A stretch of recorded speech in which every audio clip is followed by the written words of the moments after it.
Hey Internet, welcome to Solid Mechanics. This is a made-up question not found in textbooks. We have two cylindrical rods, XY and YZ, joined together at the midpoint Y. We want to find the normal stress at the midpoint for XY and YZ. We got diameter 1, 2.5 inches, and 1.5 inches for D2. This is an English unit question or an imperial question. Perhaps in the US they call it US customary questions. Okay, so in this free body diagram, your FBD, they give you valuable information not mentioned in the question. I don't know why they do this, but okay. So step 1, draw your free body diagram.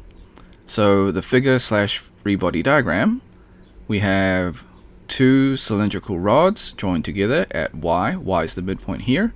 We got X over here and we got Z over here. We got the lengths for 60 inches for D1, the blue cylindrical rod, and 50 inches for the orange cylindrical rod for D2. So the D represents diameters. Okay, we've got some loads. So depending who teaches you, sometimes they call it a load, sometimes they call it forces. To be honest, a force makes more sense. A load, load is generally a term used for civil engineering because you're putting loads to the structure, which makes sense. But we're going to call it a force because that's what it is. So depending who teaches you, just know that force and load is interchangeable. So we got 24 kips at the midpoint coming from the blue cylindrical rod to the orange rod, and then we have 20 kips out in tension. So what's a kip? Kilopounds. It's a weird combination type unit. I don't like it. Okay, so I'm primarily more metric, so this is not my specialty or wheelhouse, so bear with me. Alright, now that you've drawn your free body diagram, your FBD, and you kind of figured out what the problem is asking, next list all the given variables and what you're trying to find. In fact, you can probably list the diameters as well if you want to. You don't have to do that. Alright, so step 2, find the formula for average stress for XY. So sigma is equal to P divided by A. P is force, A is area, sigma is pressure. Why didn't they write pressure as P and put F as force? I don't know. I think another formula took that those units, so that's what we got. Step 3, find the area formula. So it's a cylindrical rod, so that means it's going to be area of a circle. So pi divided by 4 multiplied by d squared. So I got the formula right this time, so everything is going to be smooth. I don't have to remake a video like last time. Alright. So step 4, find the area for A1. So A1 is for D1, which is the area for the large cylindrical rod. So we'll get 4.91 inch squared. So step 5, we're going to find the average stress for XY. So the force is 24 plus 20. So we're going to combine this force with this force, and this will be how much force is acting on that point.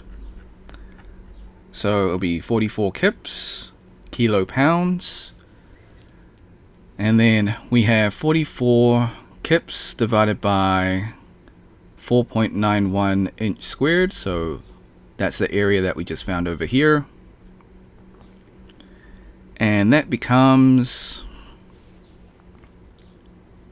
8.96 KSI. For the younger generation, no, we're not talking about that KSI. So KSI stands for kips per square inch. Okay, so that's the true meaning of KSI. And if you're wondering what's the other KSI, for the younger generation, it's a content creator. Alright, so repeat the process for YZ. Okay, so step 6, find the formula. So do the same stuff. Alright, so you got your sigma, you got your force, and then you got your area. So once again, we find the area. So for YZ, we're going to go 1.5 for the diameter, as stated in the question over here. We find the area, and the area comes out to be 1.767 inch squared. And then for step 6, we want to find the stress. The force is only 20 kips, so we're trying to find the force on this face. Okay, so why did we have combined forces on this face? So note that this force is not just at this point, it's going through the entire rod. So that's why we have combined 24 and 20 for this point, because it's the entire rod with this tension force. So that's the reason why we combine the forces for part A over here. Okay, so this one's pretty easy. 20 kips divided by 1.767 inch squared, and we get 11.318, or if you're going to round it to 2 decimal places, 11.32 KSI, kips per square inch. Okay, so disclaimers. The method is correct. However, I do make calculation mistakes. I encourage you to solve it yourself and see if you can get the same answer. Now, before we leave, I encourage you to save this video onto your PC just in case it gets taken down or my channel gets taken down. I try to follow the rules, but sometimes rules get broken. So I'll just have a quick rundown. So I'm sure most of you know what snipping tool is. So go to that. So you can pause the video if you never used snipping tool before. So use the snipping tool and then click on the video option, click on new, and then just left click drag onto the YouTube screen. So I just put it in any random example, and then click the start button. You can't see the start button because when you take a screenshot it disappears. However, it is in the middle center of your screen. So middle and then up top center.